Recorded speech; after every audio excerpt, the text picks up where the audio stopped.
Assalamualaikum warahmatullahi wabarakatuh.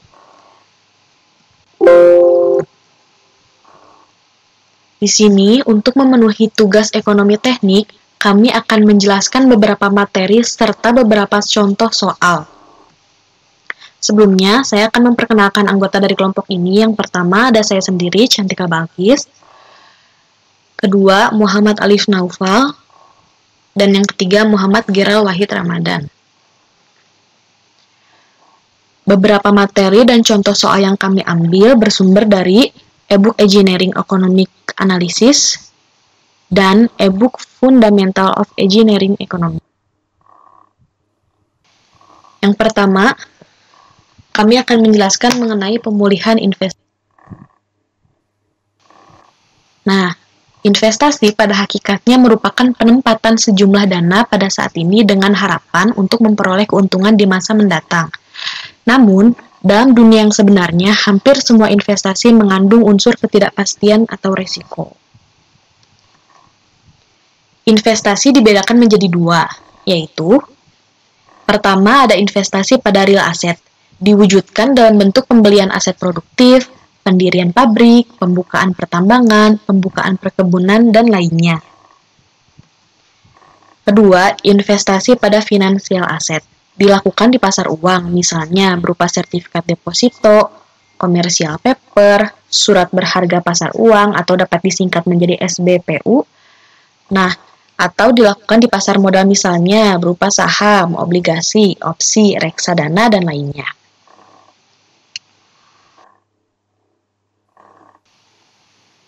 Di sini ada manfaat investasi, diantaranya 1. Mengurangi pengangguran.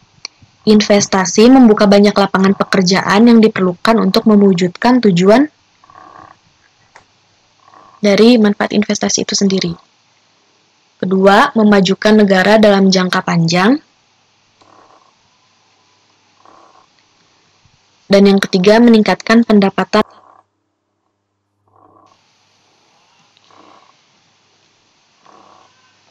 Pemulihan investasi. Pemulihan investasi adalah pengembalian atau memperbaharui sesuatu seperti bentuk awalnya. Pada investasi dapat disimpulkan bahwa pemulihan adalah pengembalian jumlah atau biaya yang telah dikeluarkan pada awal investasi atau anggaran awal yang digunakan. Aktual.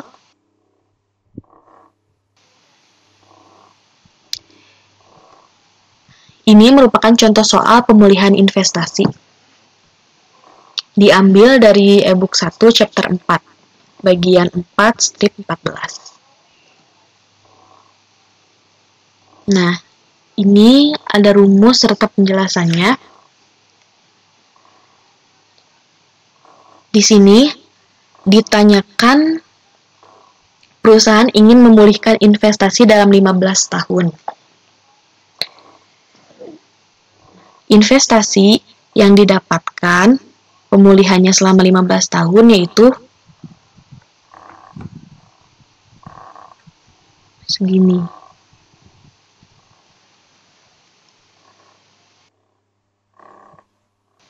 Yang kedua ada tingkat suku bunga menurut Budiono. Nah, harga dari penggunaan dana investasi atau loanable funds, tingkat suku bunga merupakan salah satu indikator dalam menentukan apakah seseorang akan melakukan investasi atau menabung.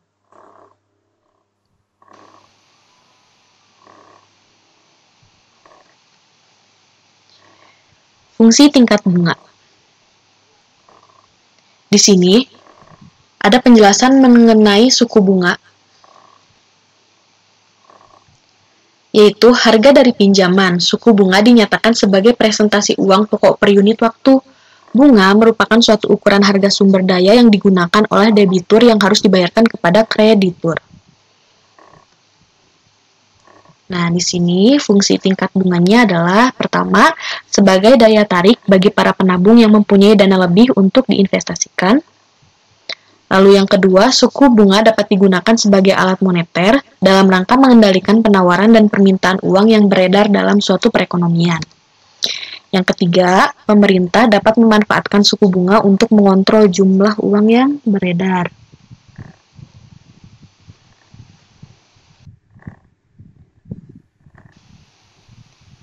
Nah, ini merupakan contoh soal dari tingkat suku bunga diambil dari e-book 1 chapter 4 bagian 4 strip 111. Ini adalah rumusnya dan ini jawaban dari soal.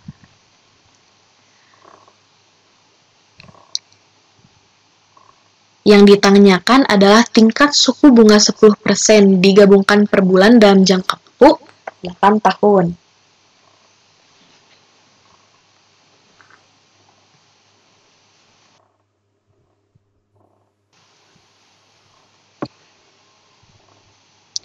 Lalu ada periode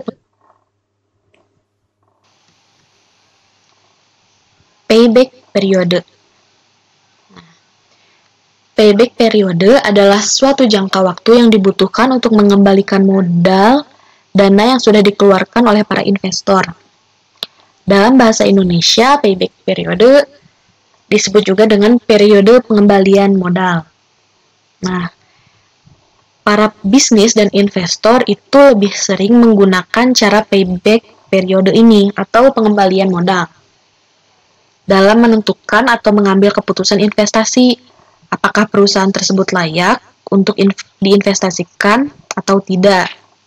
Untuk itu, dibutuhkan pemahaman terkait cara menghitung payback periode itu sendiri.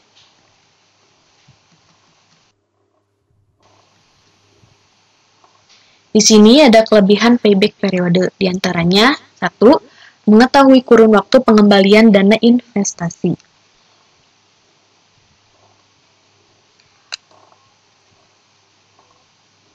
Yang kedua, untuk memilih proyek. Yang ketiga, mudah dan sederhana. Yang keempat, mempertimbangkan segala resiko. Nah, yang pertama, mengetahui kurun waktu pengembalian dana investasi. Maksudnya apa? Pengadaan pada suatu proyek yang dilakukan oleh suatu perusahaan bisa dihitung dengan mudah dari berapa lama bisnis tersebut berjalan, dari awal hingga akhir proyek tersebut dikerjakan. Dengan adanya estimasi tersebut, maka kita bisa mengetahui kisaran waktu yang dibutuhkan untuk bisa mendapatkan kembali modal yang telah dikeluarkan. Lalu yang kedua, ada memilih proyek. Apa itu memilih proyek? Nah, pihak perusahaan bisa saja menyelenggarakan proyeknya lebih dari satu. Namun, dalam menyelenggarakan proyek tersebut, tentunya dibutuhkan modal atau dana investasi yang tidak sedikit.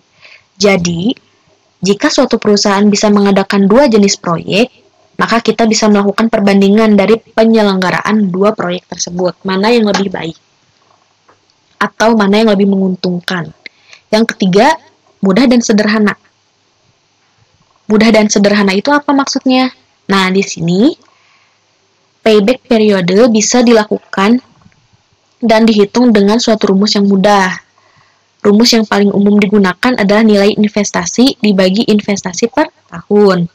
Dengan menggunakan rumus tersebut, kita bisa mendapatkan kurun waktu payback periode yang diperlukan untuk bisa mengembalikan modal ataupun dana investasi yang telah dikeluarkan.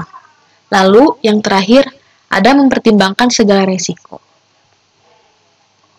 Nah, apa itu mempertimbangkan segala resiko? Maksudnya apa? Beberapa dari kita kan mungkin nggak tahu dari mempertimbangkan segala resiko itu apa. Nah, maka untuk mengetahuinya diperlukan rumus pengembalian modal seperti pada poin sebelumnya, yaitu perhitungan dengan rumus ini mudah dilakukan dan terlihat sederhana sehingga kita bisa mengetahui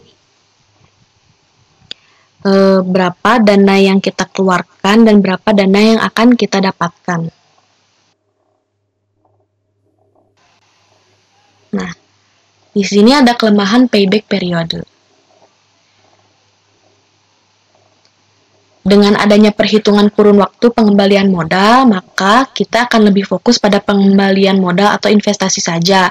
Sedangkan ada hal lain yang diabaikan. Bahkan bisa saja kita melupakan berbagai biaya pendukung investasi yang sudah seharusnya wajib dihitung.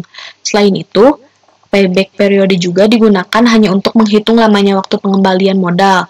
Perhitungan di dalamnya tidak mencakup laba atau profit yang mungkin bisa diterima oleh para investor.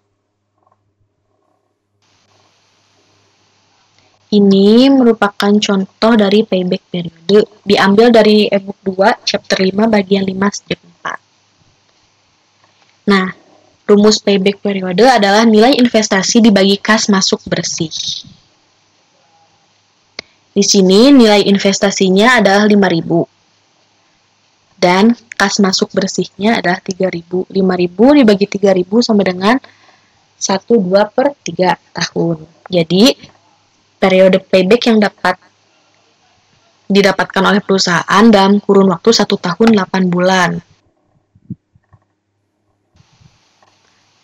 Nah, di sini ada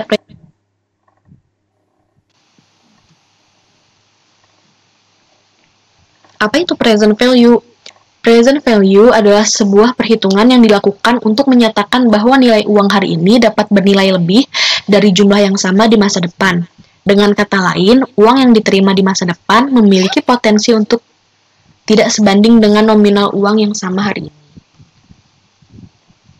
Nah, selain itu, present value juga tidak hanya digunakan untuk mengukur mata uang saja. Perhitungan ini juga dapat digunakan di bidang-bidang lainnya, seperti penilaian saham, penetapan harga obligasi. Lalu, berdasarkan pengembaliannya di masa depan, investor juga dapat menghitung nilai sekarang. Nah, sebagai contoh, dapat kita ambil jika seorang investor perlu membandingkan dua jenis investasi, investor tersebut dapat menilai mana yang menawarkan pengembalian terbaik dengan membandingkan nilai saat ini. Nah, ini merupakan contoh dari present value diambil dari e-book 2 chapter 5 bagian 5 strip 32. Di sini ada rumus dari present value itu.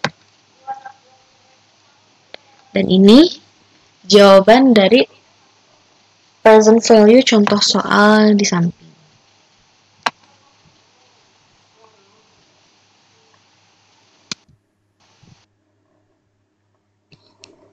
Kemudian di sini ada cash flow.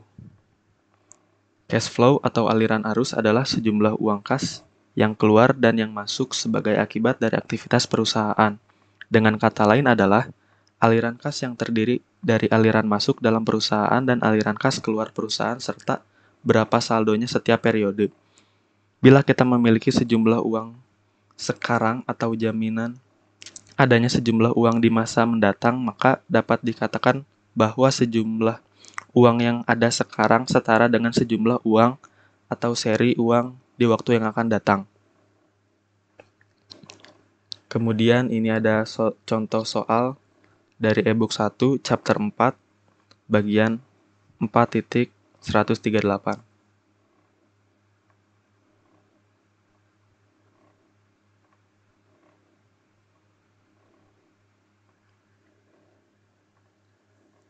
Kemudian ada present world analysis. Analisis nilai sekarang dari alternatif kehidupan secara perbandingan. Alternatif dengan kehidupan yang sama adalah mudah. Nilai sekarang, P diubah, namanya menjadi PW dari alternatif. Metode nilai sekarang cukup populer di industri karena semua biaya dan pendapatan masa depan diubah menjadi setara unit moneter sekarang, yaitu semua arus kas masa depan dikonversi atau didiskon untuk menyajikan sejumlah, misalnya dolar, pada tingkat tertentu kembali, yang merupakan MARR.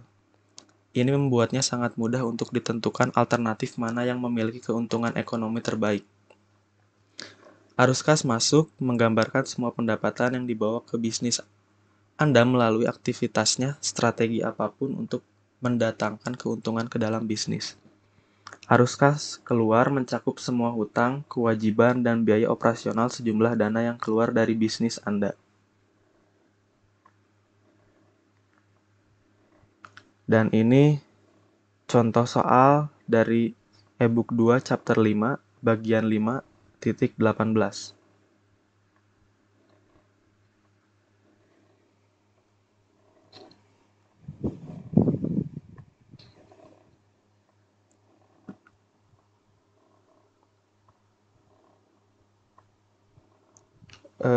Dari kelompok kami, sekian yang bisa dipresentasikan. Mohon maaf bila ada kekurangan. Wabillahi taufiq wal hidayah. Wassalamualaikum warahmatullahi wabarakatuh.